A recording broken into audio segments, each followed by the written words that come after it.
बापू के आशीर्वाद मुझे मिलते रहे हैं।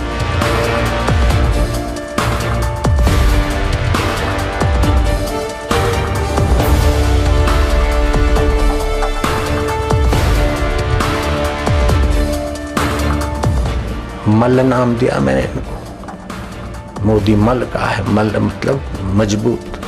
मजबूत हो मतलब कुछ न कुछ बोझा रखने का इरादा है।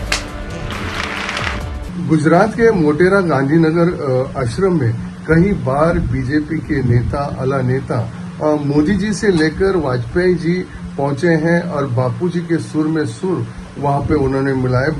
बापूजी के साथ भजन कीर्तन गाए हैं, वहां पे सत्संग किया है। लेकिन उसी आश्रम को आज तोड़ने की कोशिश बीजेपी सरकार की ओर से गुजरात में जो की जा रही है, इसकी चारों ओर निंदा हो रही है।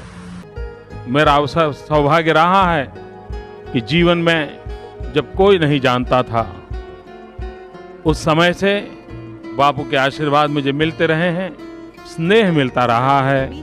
आज भी उतना ही स्नेह मिल रहा है और नर्मदा की गुजरात की आकांक्षा के लिए बापू ने हजारों लोगों से जो संकल्प करवाया है, वो संकल्प गुजरात की आशा आकांक्षा की पूर्ति के लिए एक नई ताकत बनेगा, नया सामर्थ्य देगा। और मैं मानता हूं कि बापू के शब्दों में एक यौगिक शक्ति रहती है। उस यौगिक शक्ति के भरोसे हम करोड़ों गुजरात वासियों के सपने साकार होंगे। मैं बापू के श्री चरणों में वंदन करता हूं, उनको प्रणाम करता हूं। हिंदुत्व के नाम पर अपनी राजनीति चमकाने वाली बीजेपी हिंदुत्व के नाम पर कई बार सत्ता में आई है और वोटरों के सामने गई है। लेकिन आज गुजरात मोटेरा गांधीनगर के जो आश्रम, बापूजी के जो आश्रम है, उन्हें निस्त नाबूद करने की कोशिश बीजेपी की ओर से की जा रही है। इसीलिए परहित चैरिटेबल ट्रस्ट के मुखिया श्री विशाल गुप्ता जी हैं हमारे साथ। उनसे बात करते हैं क्या है उनकी राय इस मामले में। बीजेपी हमेशा हिंदुत्व के मुद्दे पे लोगों के, जनता के सामने गई है और बार बार सत्ता में आई है। लेकिन जो हिंदुत्व के संस्कार, कई कार्यक्रम और हिंदुत्व पढ़ाने वाला जो बापूजी का गुजरात का आश्रम है, उन्हें तोड़ने की, उन्हें निस्तनाबूद करने की कोशिश कर रही है। आप परहित चैरिटेबल ट्रस्ट के आप मुखिया हैं, आप क्या कहेंगे इस बात?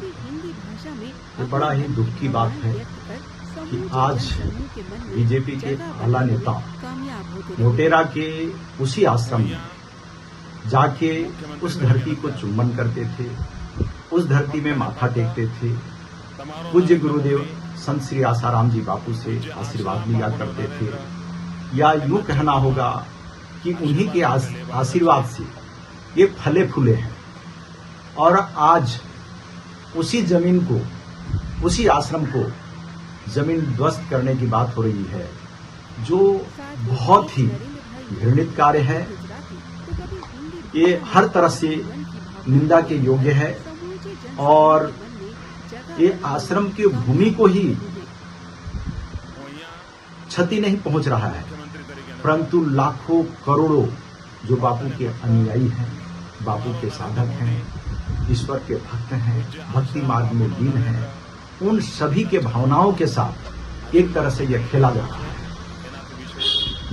देखिए, हमेशा बापूजी के आश्रम ने, आसाराम बापूजी ने वहाँ पे चलने वाले आश्रम में हिंदुत्व की बात की है, हिंदुत्व के संस्कार दिए हैं, कई कार्यक्रम बाल संस्कार दिए हैं, जैसे कि मातृ पितृ दिवस हो, इस जैसे हिंदुओं के लिए अच्छे काम किए हैं। तो उसे खारिज करना क्या ठीक बात है?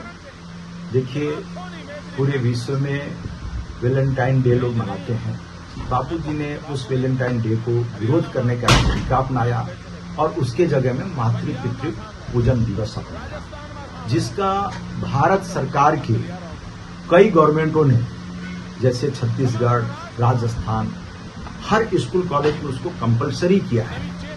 आज बहुत से बापूजी के आदर्शों को, जैसे आपने हिंदुत्व की बात किया, तो हिंदुत्व का आधार तो उन्होंने लिया, लेकिन अभी ऐसा क्या हो गया कि आज उसी हिंदुत्व को रौंदने की बात कर रहे हैं। तो कहना यही होगा कि जब सत्ता आती है तो भले भले को भ्रमित कर डालती है, भले भले को मन विक्षेप कर डालती है और मनमानी करने पे मजबूर कर डालती है। तो क्या मांग करते हैं आप? हमारा एक ही मांग है कि जो भी साधक गण हैं शुभ संकल्प लें कि ये जो कार्य होने जा रहा है, आश्रम हटाने की बात हो रही है, आश्रम तोड़ने की बात हो रही है, ये सब होना नहीं चाहिए। पूज्य गुरुदेव ने कई बार बोला हुआ है कि यह आश्रम मैंने बनाया नहीं है, उस पराशक्ति परम परमेश्वर की कृपा से बना हुआ है।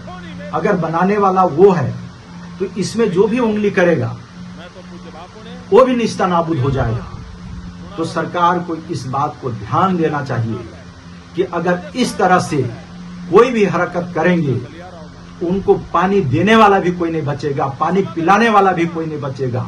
इस बात को ध्यान रखना चाहिए कि आप जिस गुमान पर ये सब हरकतें कर रहे हैं वो निंदनीय है, कदापि सराहनीय नहीं हो सकता है। जिस तरह से रावण परमात्मा को पूजा करके, परमात्मा की तप करके, परमात्मा को प्रसन्न करके और उनके आशीर्वाद से फला फूला था, और वही रावण साधु संतों का विरोधी हो गया। तो आज इसी तरह से जो भी नेतागण हैं, आपने धर्म का आधार लेकर यहाँ तक आज पहुंचे हैं, तो आप इस तरह से महापाप न करें। हमारी करबद्ध विनती है कि आज इस विषय को फिर से ध्यान में लें और इसमें पुनः पुनः विचार करें। आप सिर्फ आसाराम बापू को टारगेट न करें, बल्कि उनके जो अनुयायी हैं, उनके भक्त हैं, उनके तरफ थोड़ा देखें। तो जाहिर है ये जो लाखों लाखों हृदय आज पुकार रही है, लाखों लाखों हृदय जो व्यथित हो रही है, लाखों लाखों हृदय त्राही त्राही कर रही है, उनकी दुखड़ा को समझें, उनके तकलीफ को समझें, उनकी व्यथा को समझें और इस पे पुनर्विचार अवश्य करें।